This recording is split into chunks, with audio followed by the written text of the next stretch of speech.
Hello everyone, good morning! Andito na naman kami ni Rokong, magbi-breakfast kami. Kami lang dalawa ni Rokong. Dahil si Michang tulog. Mas magandang tulog siya para manahimik siya. Ito yung breakfast namin, oh. Ito yung breakfast namin. Kamatis with egg. Galing sa garden yung kamatis.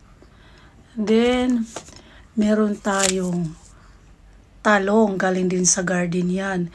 Yung Baguio beans din galing din sa garden. Yan.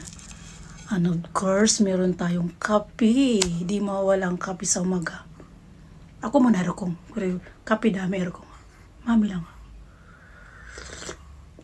Sarap.